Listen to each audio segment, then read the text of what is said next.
तो फाइनली ढूँढ लिया आपने? हाँ, मुझे उम्मीद थी आप ढूँढ लोगे। आज की इस वीडियो में मैं आपको बताऊँगा कक्षा 12 हिंदी नैतिक शिक्षा हरियाणा बोर्ड की किताब है आपकी और इसका पाठ नंबर 17 के अभ्यास के प्रश्न उत्तर आज इस वीडियो में होने वाले हैं। पाठ का नाम है हेमचंद्र विक्रमादित्य। चलो शुरू करते हैं। मैं हूँ अजय और आप देख रहे हैं सीसीएल क्लास। लेकिन हाँ, वीडियो स्टार्ट करने से पहले बता देता हूँ, आपको इस कंप्लीट बुक का सॉल्यूशन लिखा हुआ भी मिल जाएगा, वीडियोस भी मिल जाएंगी।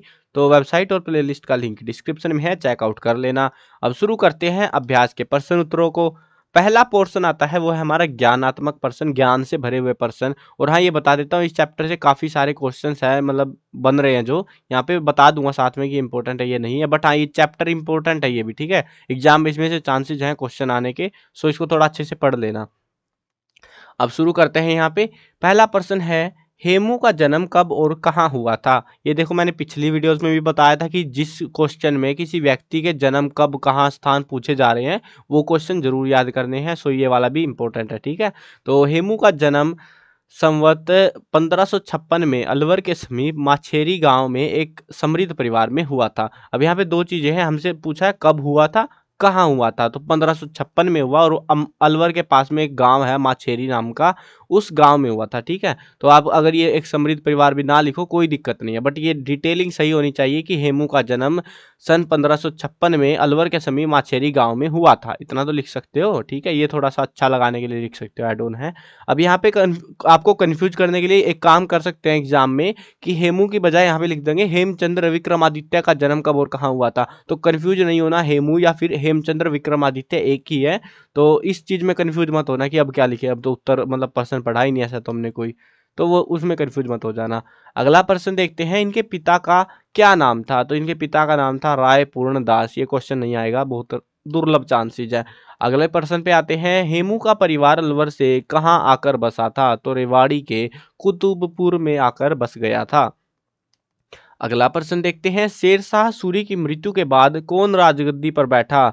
इस्लाम शाह सूरी बैठा था, जिसको सलीम खी भी कहते थे। तो ये जो है व्यक्ति था जो राजा बना था। अगला प्रश्न है, इस्लाम शाह ने हेमू को कहाँ का दायित्व सौंपा था? तो इस्लाम शाह ने हेमू को 6000 सवारों की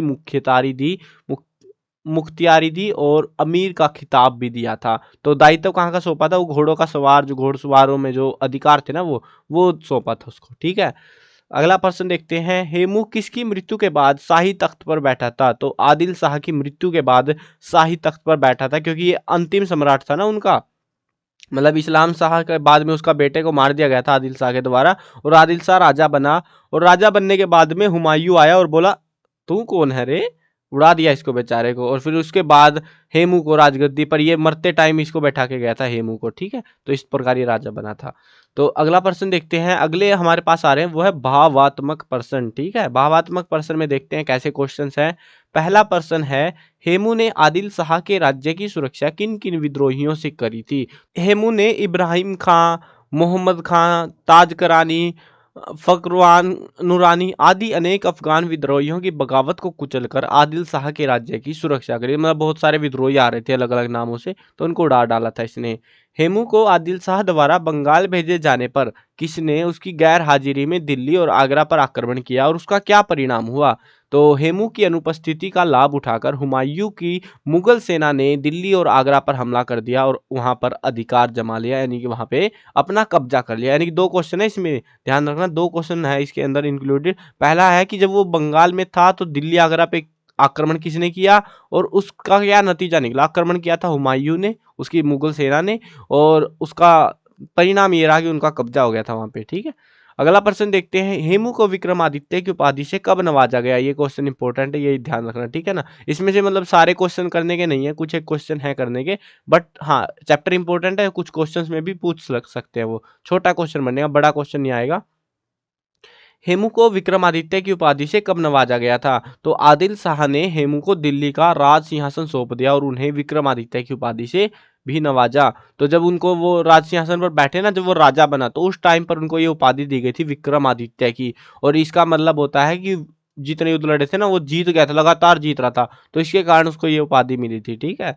चलो ये थे आपके अभ्यास के प्रश्न उत्तर। आई होप समझ में भी आ गए होंगे, इजी से क्वेश्चन है, साथ में बता भी दिया कि कौन कौन से आपको जरूर करने हैं। ठीक है, जो नहीं बताया ना कि हाँ ये इंपॉर्टेंट नहीं है, वो पढ़ लेना एटलीस्ट आप एक बार, बट हाँ उनको जो है ऐसा कंसीडर मत कर नहीं करना है, मतलब कि ज़्यादा ही इंपॉर्टेंट है। जो मोस्ट इंपॉर्टेंट क्वेश्चन है ना इस चैप्टर से, वो मैंने इंपॉर्टेंट बता दिया कि वो इंपॉर्टेंट है, और बाकियों को आप आपकी इच्छा, भाई पढ़ना चाहो तो पढ़ सकते हो, नहीं पढ़ना चाहो तो कोई बात नहीं। ठीक है, वो आपकी मर्जी है।